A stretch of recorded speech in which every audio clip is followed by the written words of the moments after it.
Hello, everybody. What's up? Welcome to session number 9 of the Bebop Rewatch podcast, a podcast from Wulong Talks. My name's Jason. I'm joined as always by the Rustin Kid, Rich Kid. Rich Kid, say what's up. What's up? Cool. Well, I'm all good. You're all good. You're all here with us. Thank you for joining us. And on this week's session, we're going to dive into session number 9, which is called Jamming with Edward. This is the introduction of sneakily my favorite character from Cowboy Bebop, and that's Ed or Edward, or well, the full name we'll get into later on in the episode.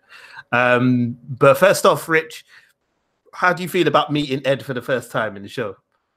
You know what? I think you pretty much banged the nail on the head. Is I think he's sneakily everybody's favorite character. That's the thing. Bro. Oh yeah. Oh, no, but Jay, you just spoiled it. I did. Yeah, sorry. But the thing is, in fact, funnily enough, I'm sure like I think there's different dubbings, or is it like the original dubbing? That do they confirm that she's a girl from the get-go, or isn't it later on down the line?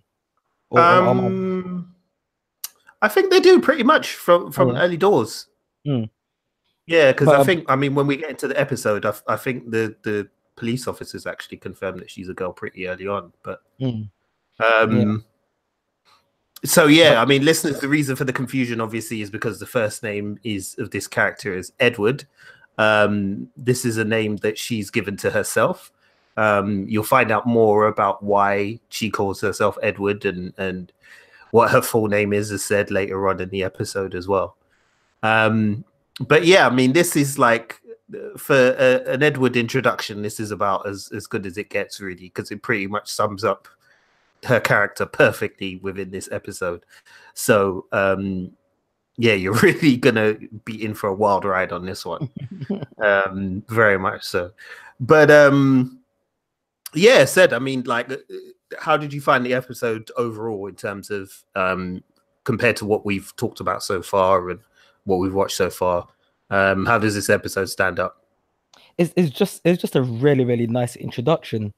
And everything is just it just flows. Like, there's been a few episodes where we've had to rewatch them, and I've kind of gone like, okay, wait a minute, I still love the show and I still like this episode, but this episode might not necessarily be my favorite. But I think that comes in hindsight, where you're kind of like, you're just waiting for a particular episode to happen that you know, one of my favorite parts might take place, where there might be like a shootout in like a church or something, and I'm just like, shit. And if you sit through this episode first before I get to meet Vicious and things like that. But it's just a nice different tone, and once again, it opens up a little part of the Cowboy Bebop world, which I'm going to talk about in a little bit. I mean, when we kind of start talking about the actual episode, which we've never really thought about, but I keep on mentioning it throughout this whole episode, and it's something that it kind of caught me by surprise, and I never really noticed it in all of the times where I've watched it. It's only now where we're sitting down and we're scrutinizing it with like a with like a drawing pen. I'm just like, shit, they've made that, they keep on making allusions to that, but it's never really dawned on me that it actually is what they're saying. And I know, listeners, that sounds really, really cryptic, but it's gonna make sense when we start talking about it. But this episode is just a nice, fun episode, and it's a nice introduction to, like I said, I think to sneakily everybody's favorite character in this show. I think Ed is low-key everybody's favorite character, as you said. Like, definitely. She's just brilliant, and you'll find out why soon, listeners. But I think this is the first kind of straight-up comedy episode that we've had so far, isn't it? I mean, most of them have had like humor of some kind, apart from maybe Sympathy for the Devil. Most of them have had some type of humor in them, but this is the first straight-up like comedy episode that they've done. First one that we've come across in the series so far.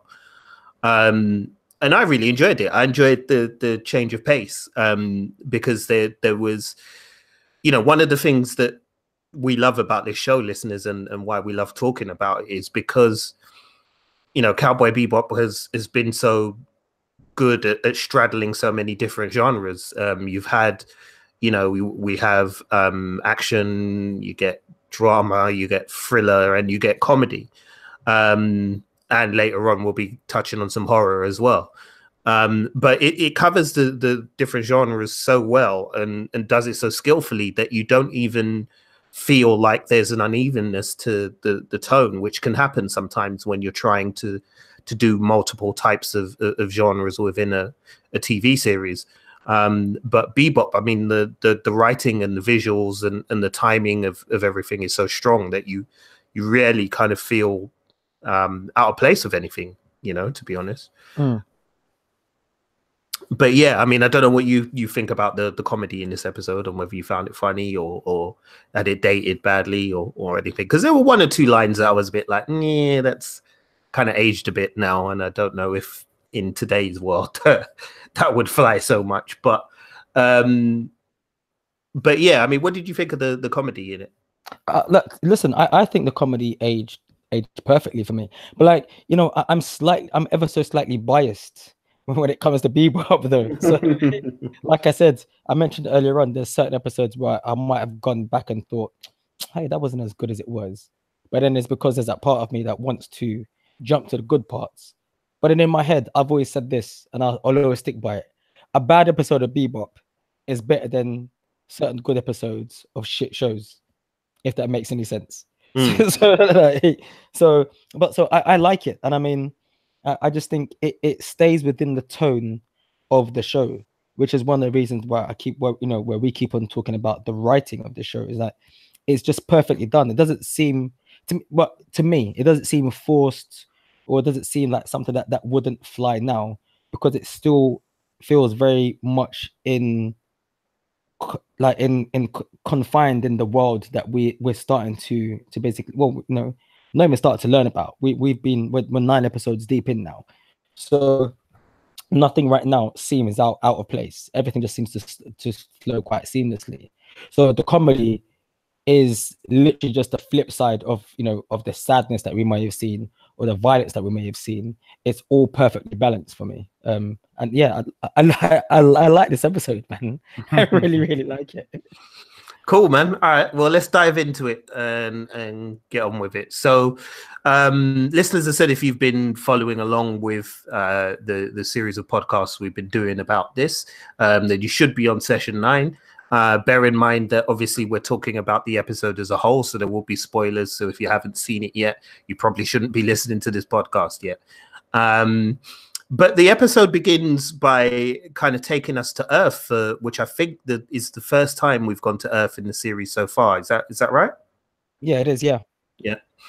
So we're actually out on Earth. Well, we're above Earth, actually. It opens just above Earth with some satellites that are orbiting the Earth.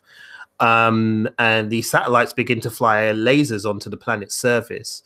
And they begin to kind of put symbols and images on the surface of the Earth from where they've been placing these symbols down, and it looks like kind of crop circles and things like that. So if you ever wanted to know where crop circles come from, it comes from a rogue space satellite up above the Earth.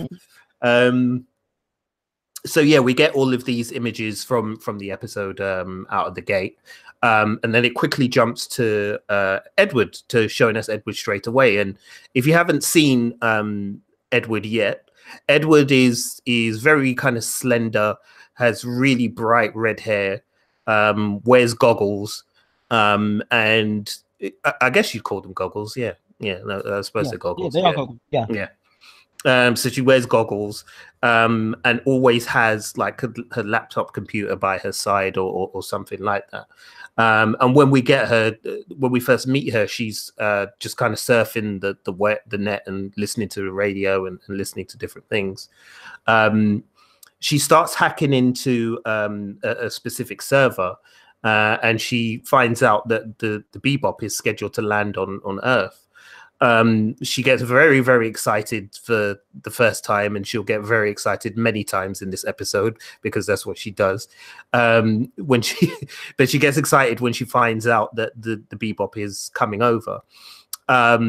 Why she gets excited, we don't know. We assume that it's because she knows about the Bebop, although there's no other evidence kind of given in the episode to suggest that she had prior knowledge of their existence. But you're kind of left to assume that because she's a hacker and she's good with computers and things like that, she's probably been keeping up on events with the Bebop. Now, while she's doing all of that, there's a kind of a weather broadcast that keeps warning of rock showers coming down. And just as she kind of is getting excited and shouting, one of these rock showers begins and starts hitting the location that she's at. And one of these massive rocks hits right in front of where she is and blows everything up in front of her. And then she falls backwards towards the camera and looks directly at the camera. And I can't remember off the top of my head what she said now. But there was something in the phrase, and I really can't remember it. I'm at a loss now to remember what she said. But basically, it was along the lines of, "Oh, there were rock showers here," as if she wasn't just listening to the radio saying that there were going to be rock showers there. So it shows you kind of how like contrary Ed can be, basically. After that, we kind of cut to the Bebop itself. And we see everybody's kind of just going through their normal routine. So I think Ayn is cleaning herself. Jet, I think, is pruning a bonsai tree at a certain point. Faye's doing her nails, and Spike is washing the swordfish or something like that. Yeah. And then there's a news program going on in the background. And the news program is kind of talking about an 8 million bounty that's been 8 million wulong bounty that's been placed on a person who they believe is responsible for hacking these orbiting satellites around the Earth and is causing them to create these land carvings on the surface of the Earth. And this is a really funny scene because the news anchor is joined by an expert, and immediately when I saw him, Rich, I thought of you know that, remember the meme, the internet meme? Listeners, you follow us, so you know what memes are. But you know the dude with the crazy hair that you always see in memes, and he's from like some program on the History Channel, and he's got his hand slightly apart, and then the caption usually always says "aliens, dude" or "aliens, man" or something like that. No, I haven't seen this. Ah, dude, you must have done, man. Was it on Twitter? If it's Twitter, one of them things that pops up everywhere on social media every so often. Whenever somebody says something ridiculous, they usually post this meme up with the tagline "aliens" on it. And that doctor just reminded me of that immediately, because he's super creepy, he's super obsessed, and I think he says something along the lines of that the carvings are from aliens, and it's all part of an Earth's conspiracy or something like that. Yeah. And then the news anchor kind of plays it off and is like, "Yeah, all right, you're chatting rubbish, mate." And then the camera kind of shifts back to the news anchor, but off screen you can still hear the professor guy like just cackling away to himself and still talking. And I was just like, "What? Like, what the hell? Like, this dude is on one, man." And like literally, it's like he's got his 5 seconds of fame, and he's just like, "Yep, this is my moment. I'm not gonna let it slip. I'm gonna keep talking. You can move the camera, but I'm still gonna keep talking." And that just really made me laugh. That I thought was a really nice touch. I really enjoyed that. That scene killed me. The thing is, the other thing that made me laugh is that his name is clearly a play on Uri Geller. That's number one. But then he looked like, and he sounded like, he didn't. The only thing he looked and he sounded like Uri Geller, Peter Law or Peter Lorre. Yes, he did. Yes, he was like, hey guys, aliens, guys. Yeah, he sounded exactly like Peter Lorre, actually. Yeah, that's bang on. For the American listeners who don't know, Uri Geller is somebody who was very popular in the UK and the States as well. The States at some point. I don't even know if they'd really know him in America that much, really. But effectively, he was a charlatan who for some reason had managed to convince people in the late 80s and early 90s that he was a psychic, and that he could make things happen just through the power of thought.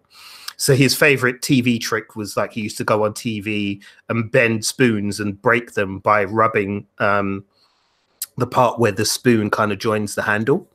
But he would never ever do it with anything other than a specific type of spoon.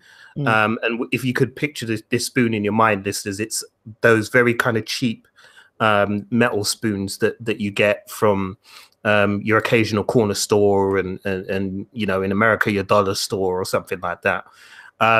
And basically, it's the type of spoon that's very easy for anybody to bend if they're putting a bit of effort into it, because they're not very well made.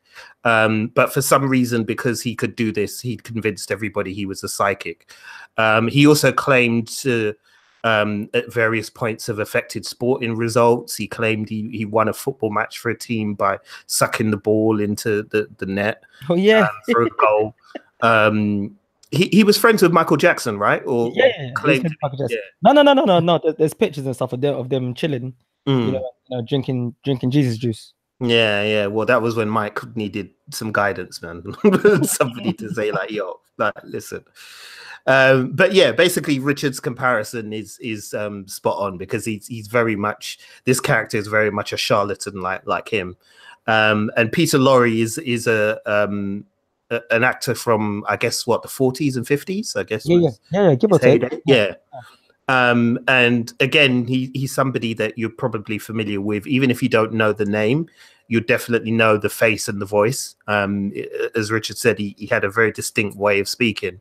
And he had a lot of popular movie roles around sort of, as I said, the late 40s and early 50s and things like that. So yeah, this guy is super weird. But anyway, as I said, they kind of say in this news announcement that there is this 8 million Wulong bounty on whoever is hacking these satellites and making them draw the symbols on the Earth. So obviously, the thought of a 8 million Wulong bounty pricks up the ears of the crew, and it, in particular, obviously, Faye, who loves money, and Jet, who knows that the crew need money. So they're both kind of keen to do it, but Spike decides that he's not interested, because I think he says hackers are boring or something like that, right? Yeah. So yeah, he decides he's not interested. So Jet and Faye head off to go and find this hacker. So meanwhile, Ed is kind of having some fun with like this remote control toy that we don't know where she's got it from, but I assume she probably built it herself. And when I saw this scene, I was like, shit, that's a drone, you know? Like, she built a drone way before drones were even a thing. So that if you've got a drone at home, yeah, this kid had one like years ago. I mean, they obviously existed in Japan for quite a while, but yeah, in the show they'd actually put this drone in as her toy. And considering when the show was made, that's quite impressive foresight there. So yeah, she's having fun with this thing, and then the Earth police show up at her location to kind of investigate this idea that there's a tracker there, that there's a hacker there, sorry. So these two cops kind of burst through the door of this building that she's staying in. And Ed kind of says hello, and it's just kind of doing Ed stuff, like waving her hands in the air rhythmically for no reason. And then obviously the cops are there to try and take her down, but they're shocked when they see this little girl there. But she manages to use her device that she's using to control the drone toy to take control of the cop ship. She starts to take control of the ship, and she crash lands it into the planet outside that they're at. And there's another funny shot where the two cops are just basically at the window looking out as she's controlling the ship and crashing it. And I think one of the cops like says to everyone, "Oh my god, how are we gonna get home?" And like the other cop is like, "I don't know." And they're literally just left to kind of watch Ed making fun of them, basically, and screwing with their ship, which was hilarious to me. After that, Ed begins to start some hacking again, and I love the way that they kind of portrayed the internet in this show, because it reminded me so much of the movie Hackers. which I know is a movie that we both love. Yeah. Hack the planet. Yeah. Yeah, I mean, Hackers is just like, it's just brilliant, listeners. You gotta watch it, man. It's a classic. It's a cult classic for sure. I mean, it's where kind of Angelina Jolie's star was born, really. Yeah. Was in that movie. So yeah, man, go check that out. But yeah, basically the portrayal of the internet.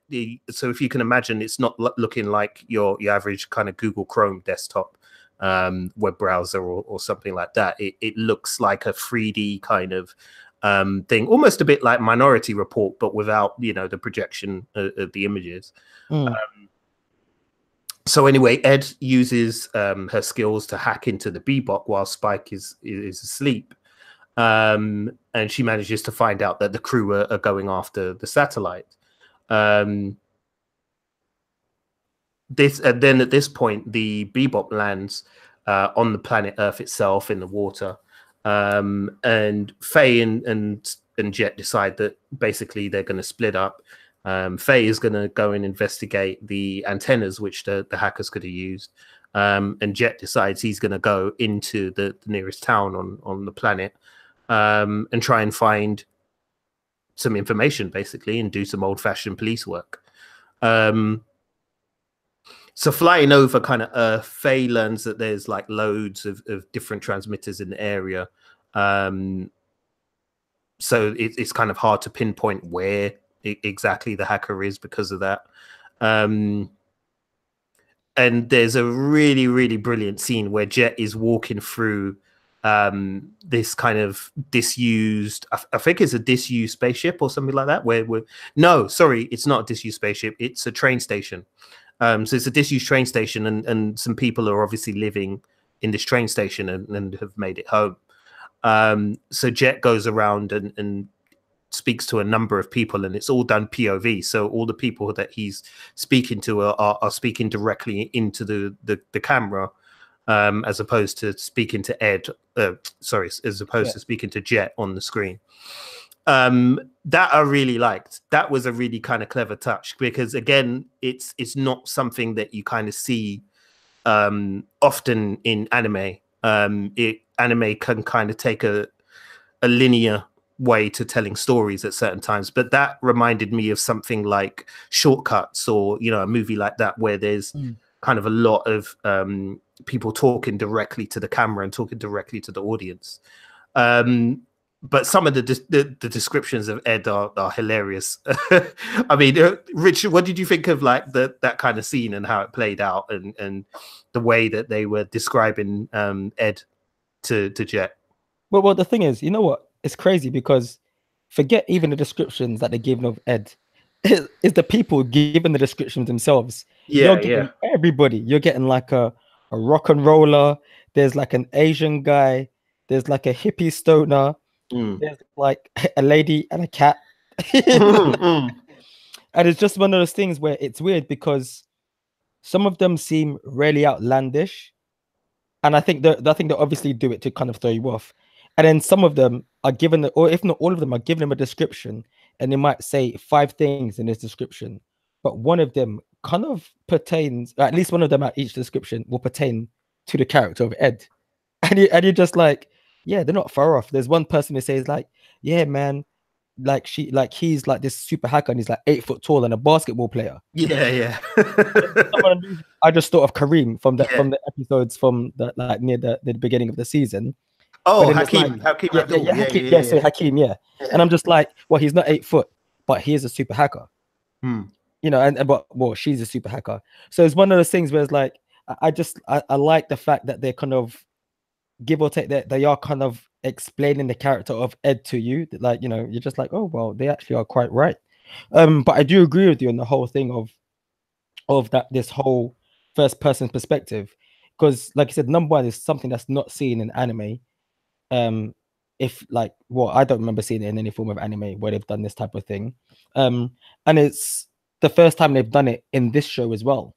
And so once again, like you said, like we keep on talking about the whole reason that that Bebop is such a good show is because each episode, well, not each episode, but you'll get particular episodes and it will be, you could see the influence that it has outside of the genre on which it's based on.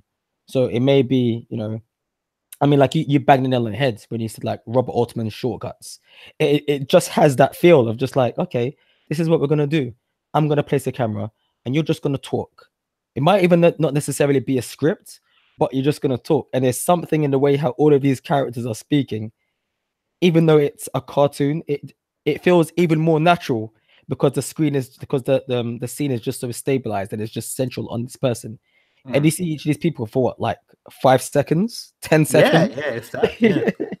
And the fact that you're getting all of these different types of people as well is just like, yeah, like it just makes it feel a little bit more real because because that means they're talking to a plethora of people that are based all around. You don't know where they're based, but they're based in different places, obviously. And you're just like, I like this. This feels real. I want to meet Ed. I've met her before, but I want to meet her now because everything that they're just describing just sounds like her, and I want to see more of her.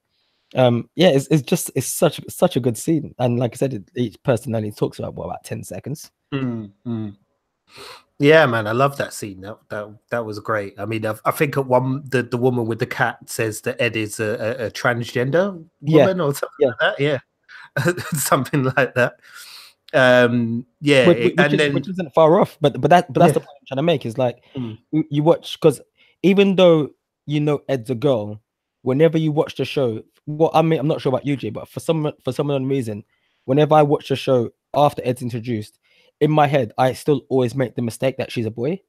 And so, like you said, you know, you get that woman saying, oh yeah, she's a transgender. And it's like, well, to be fair, if somebody was to watch this show, like, and you don't watch it properly, and you like, you know, you might catch the, let's say, episode 10 and you see Ed, you're going to be like, hey, he's a crazy little boy with the bendy arms.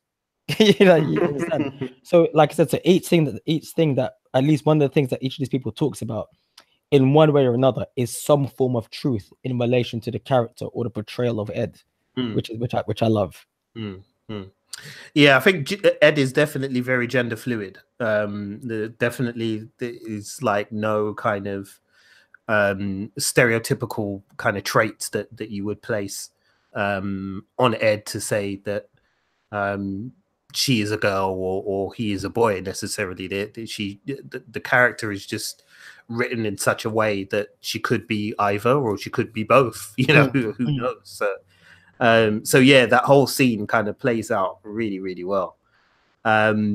So in the story, Jet has said he is kind of frustrated because he can't really get a straight kind of description from anybody on who Edward is, although we do get one kid who he talks to who refers to Edward as Radical Edward, which is apparently the hacking name that Edward uses.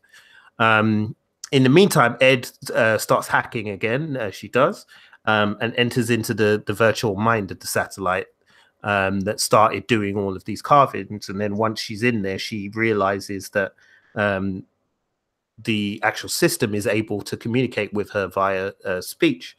So the two of them start talking, and the satellite doesn't have a name, so she decides to call it MPU because it's like CPU, only neater, which I just thought was great.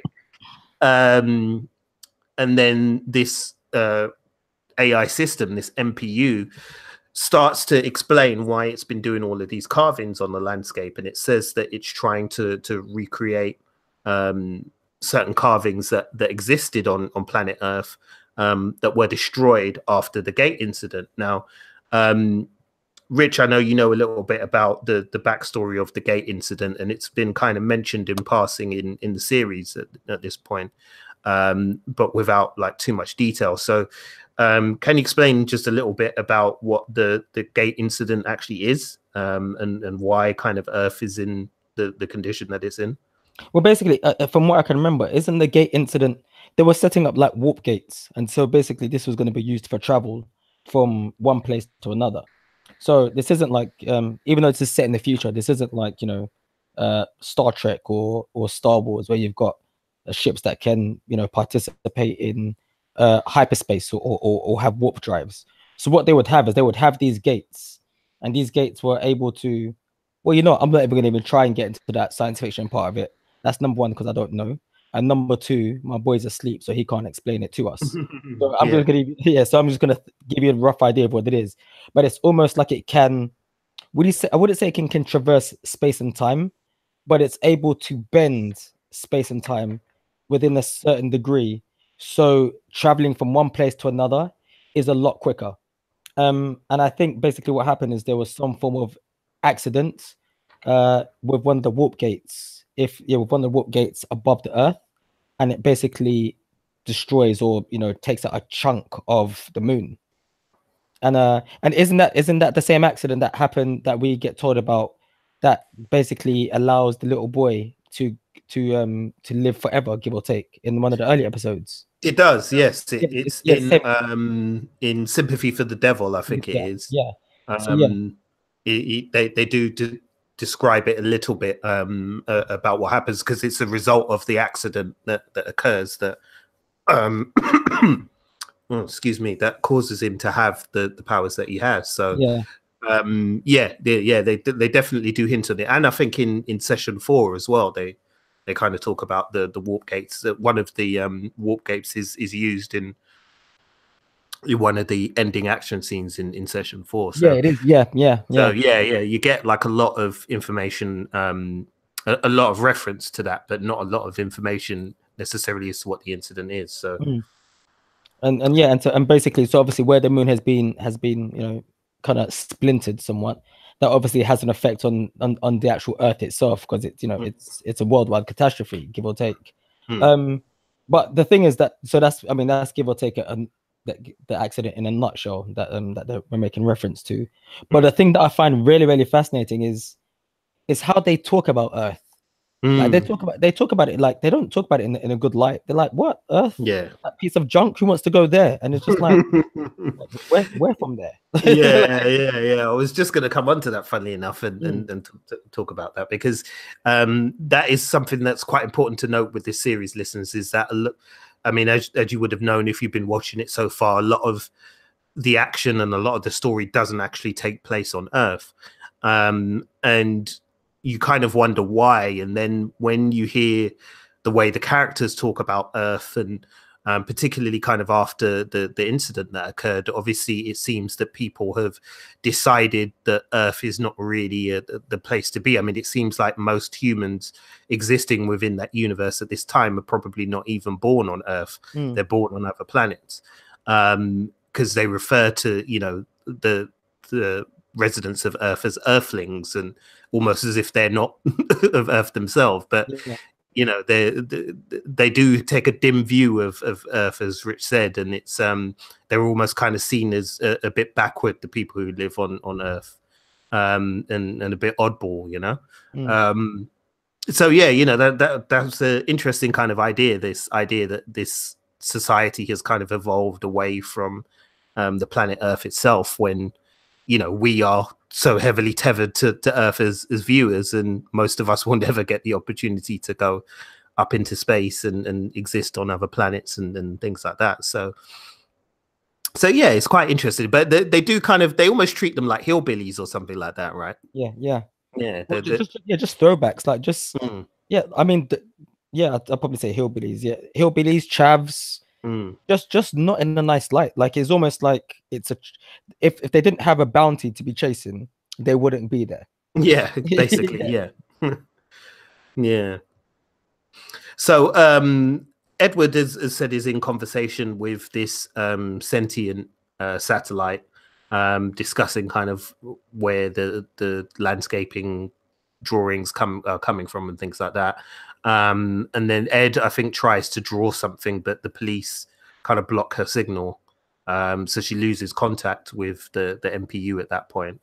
And then on the back on Bebop, Jet kind of talks about all of the incredible different descriptions that he's got for Edward, and basically says he has no clue like how they're going to find Edward. Spike starts eating something that Jet brought back from Earth as a souvenir, because Spike was saying, "Oh yeah, bring me back something from Earth." And I guess there's some kind of cookies or something like that. I mean, that's what I assume they were. You know, they look like big versions of, you know, those little not Pockies or Pocos. What's the little bear ones that are like? Oh, the pandas, Yeah, the the little pandas. chocolate Yeah, pandas. they look like big versions of that. Yeah, they did actually. Yeah, that's a good shout. Yeah. So yeah, you know, they basically have come back to the Bebop empty-handed with no real kind of leads on where Edward is. Then Jet discovers that the police are actually looking for Edward as well. But Edward contacts them through a hack job, and basically tells them that it was the satellite itself that caused the land carvings, and that basically she can help them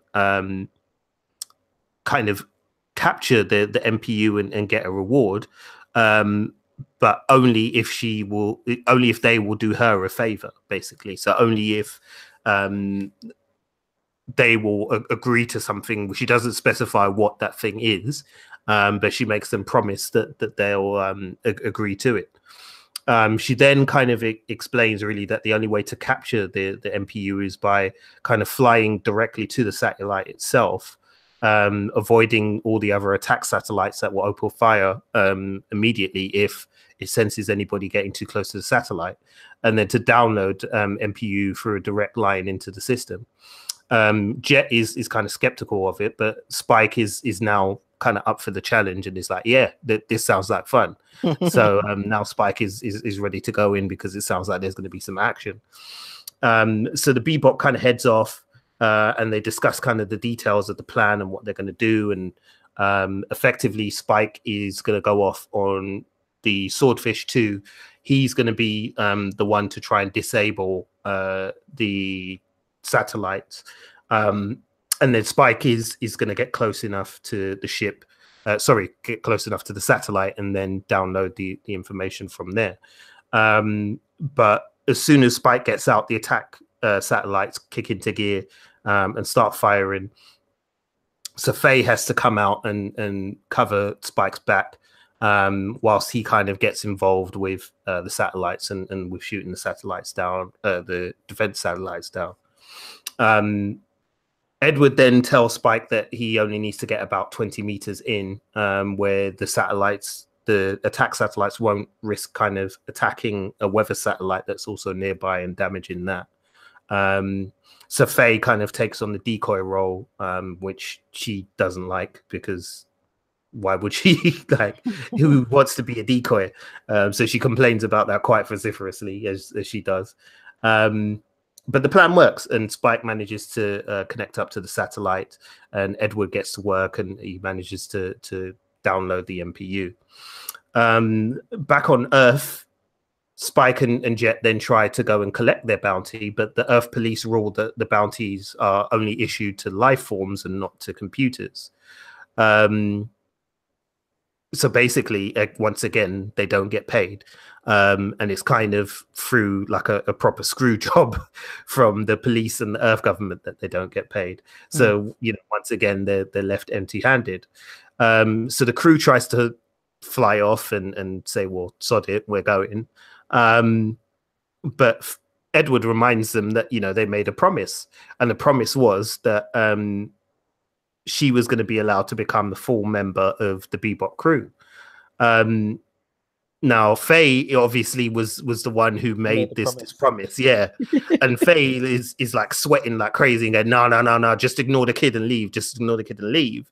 So Jet's like, hold on, why? What did you promise?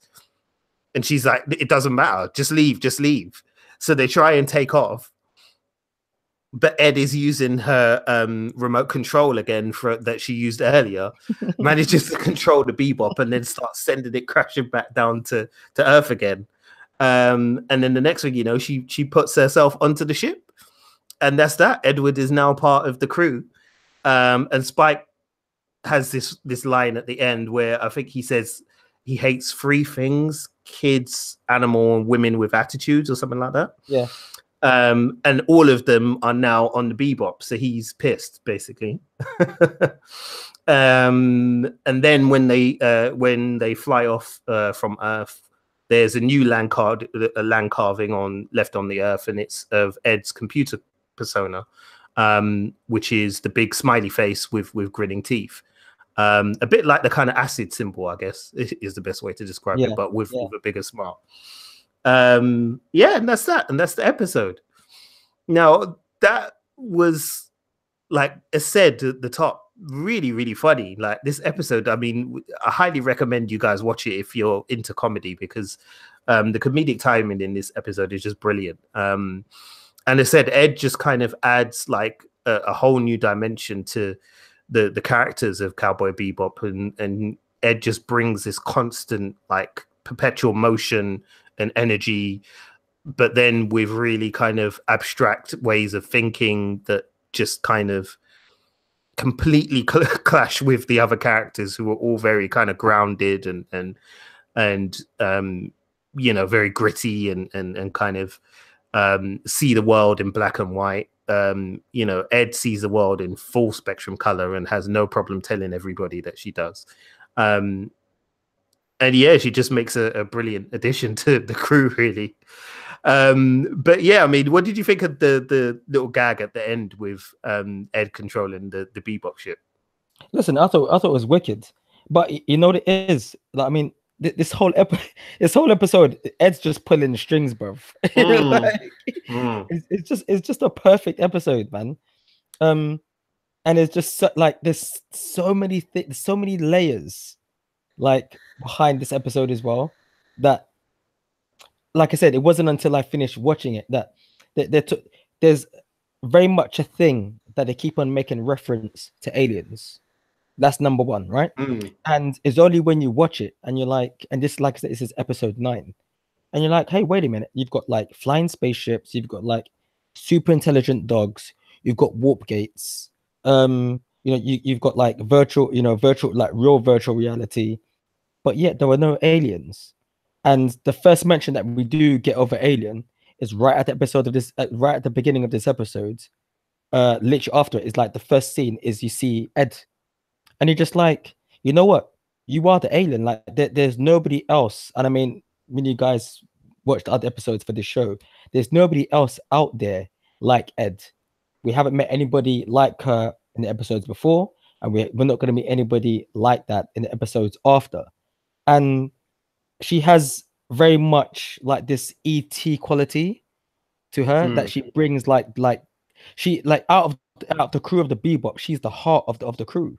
And it's one of those things, like I said, like watching, you know, going back and watching this episode, it just reminded me of the reason why she's one of those characters, why she's loved so much. Like, I used to watch the show of My Ex-Girlfriend, and my ex-girlfriend used to go crazy every time Ed would come on the show.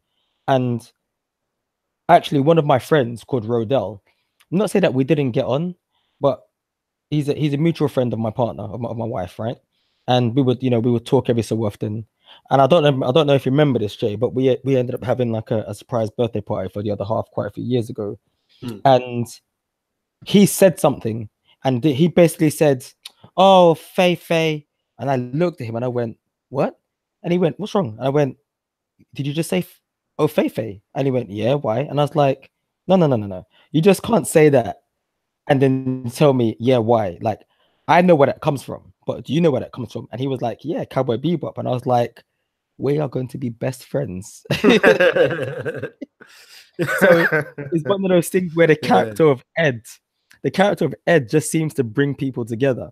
And and it's one of those things where you're going to notice that from each episode onwards, how much she completes the show. That's number one. Number two, I don't know if you've noticed this as well, Jay, but when you think back to the show, it's only, like I said, it's only now that we're reviewing episodes. But how now that we know that she comes in episode 9, for your Jason old man memory and my old man Richard memory, in your head, when does Ed join the crew of the Bebop? Because in my head, she joins like episode 2 or 3, bruv. Yeah. No, you're right. I wrongly kind of assumed she was there from the start, because for all the reasons you gave, like she's a brilliant character, because she just, as you said, she kind of balances out the other characters. She provides a completely different energy. She's just kind of perpetual positive thinking personified. And you know, it feels like the way that Ed just comes into this episode, the way she's introduced, the way she kind of plays off of the other characters, it just feels like she's been there the whole time. So like, yeah, like you, I was shocked. Like when we got through like the first 2 episodes and she wasn't introduced yet, I was like, huh? Like, did I have this wrong? Because I thought like Ed was there more or less from the beginning, but yeah, apparently not. So yeah, that kind of shows you like how good, you know, a character Ed is and how funny Ed is. There's some brilliant kind of quotes and dialogues in this episode as well, listeners. So what I'm going to do right now is we'll head over to our favorite website, which is Bebopopedia. If you don't know, this is a wiki for all fans of Cowboy Bebop, and it breaks down the episodes for you and gives you loads of quotations and trivia and things behind the scenes as well. So we'll get on to some of the quotes here. So yeah, this is the one that made me laugh. This was when back on the ship in the early part of the episode when Faye decides that she wants to go after Edward and try and find her. And, you know, Jet is saying, well, it's not going to be easy to kind of find hackers because, you know, they're good at kind of hiding their tracks.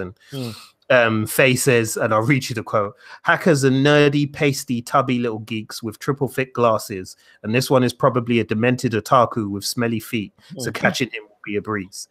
Now, if that sounds like you, listener, don't be offended. Because we've all been that person at one point in our lives. But that line made me laugh, especially the otaku reference as well. Yeah. Because it's like, oh, that's so meta. It's like you're referencing your fans in your show. What's another one that I like? Oh, yeah, there's the quote from the end where Spike is complaining. And he says to Jet, do you know that there are 3 things that I particularly hate? And Jet says, really? And Spike says, yes, kids, animals, and women with attitudes. So tell me, Jet, why do we have all 3 of them neatly gathered on our ship? Which it doesn't sound like much out of context, but when you watch it in the episode, listeners, it's really funny. Well, the thing, sorry to interrupt, Jay, but the thing about that quote in particular is because it's clearly just a continuation of that episode when Faye joins the Bebop, and he's just like Jet, why is there a woman on the ship? I don't like women on the ship. Like, what's wrong with you? And he's like, yeah, you go tell her that. And then remember that it cuts, and then like you hear like the big bang. Yeah, and Jet starts smiling to himself. So it just seems like Spike isn't having a good time. Or like, everything he hates just seems to be following him. But at the same time, it's the one thing that's given him purpose, is giving him life for the moment. Should we say? So yeah, exactly. I mean, this is the moment really where they become a family. So and that's something important to consider, listeners, is you know, from this point on in the series, they truly are a family, and they behave towards each other as such. So you'll see that in the later episodes as well once we get to those. But there's a quote here as well for Jet for when he comes back from Earth after trying to find out information about Edward. And this is the full thing. So it says, Radical Edward's profile. He's 7 foot, ex-basketball pro, Hindu, guru, drag queen, and an alien. And that's basically all the things that that the people of Earth have described Radical Edward as to him. So yeah, again, when you see it in context of the episode, it is actually quite funny. I know I'm not doing it justice here, but yeah, you definitely need to see that scene when that plays out. So let's go into some of the themes and the different things that we see. So of course, again, the standard theme that we always get is that they miss their bounty. As you know by now, I mean, that so far this is 9 episodes that we've watched, and I think they've got paid once successfully. So yeah, you know, again, they're not getting paid. In terms of the references for this episode, apparently Jamming with Edward is the title of a 1972 album recorded by several members of the Rolling Stones. The title refers to sessions pianist Nicky Hopkins, a talented studio player who's played with such groups as the Beatles, The Who, Neil Young, and Jeff Beck, among others. So Okay. there's another Rolling Stones reference in there because Yeah. was it the last episode where there was a Rolling Stones reference, or is it one before? I can't remember. Sympathy for the Devil is the Rolling Stones episode. Yeah, that's the Rolling Stone one, isn't it? Yeah, yeah. At the very beginning of the session, MPU resembles the computer HAL 9000 from Arthur C. Clarke's book and Stanley Kubrick's film 2001: A Space Odyssey. Now, I actually missed that when I was watching it. I didn't make the connection, but now I've actually read that. Yeah, that makes a lot of sense. The pictures drawn by MPU are identical to the famous geoglyphs in the Nazca Desert in southern Peru. Oh, yeah, that makes sense. Yeah. Okay. Yeah, because I think they're in South America in when they land on Earth, and I think that's where they find Ed. So yeah, that would make sense. Right.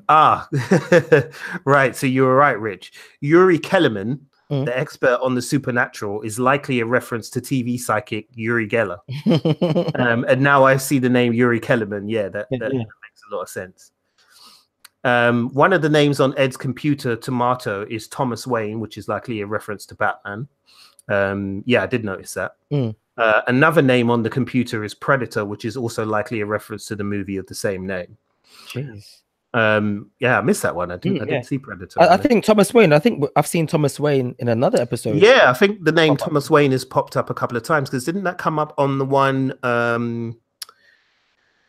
want to say it was the episode where they first meet Faye, but I'm not sure. I can't remember, but I know they were chasing somebody and they were going through a list of names. And yeah, because I think it's the one with the casino chip. Yes, it is. Yeah. You know what it is? It's when I think it's when Jet might be talking to his buddy trying to get some info, and then he sees it and he gives it, and he's like, and his friend tries to basically say like, "Listen, I'm not going to tell you anything," and then Jet kind of holds him to ransom. And then, like, you see the names going up on the list. I think it might be that scene. I think it might be. Yeah, that makes sense. Okay, so the drawings that the satellite is carving are recreations of the ancient Nazca line of drawings from Peru.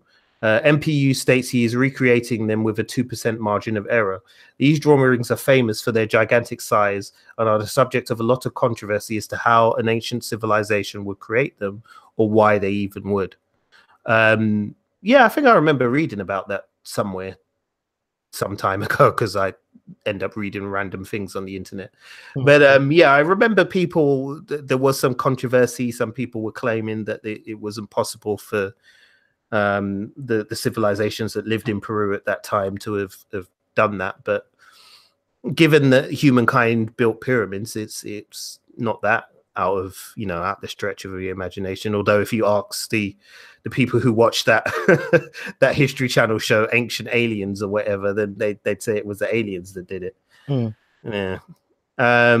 Okay, so trivia. There's only 2 bits of trivia this week. Jet makes a comment in the episode about determining a woman's age, and it strikes a nerve with Faye. It's later revealed that Faye has been revived from a previous era and is in fact much older than she looks. This aspect of Faye becomes a key part of her character, and Jet's early comment is foreshadowing of this. So yeah, this is something that I think me and you have talked about on a previous podcast. Yeah. But yeah, basically, listeners, Faye is a lot older than she appears. Again, yeah, I don't want to give away too much details because we'll actually get into that in the series later on down the road. But yeah, Faye's been around for a long time.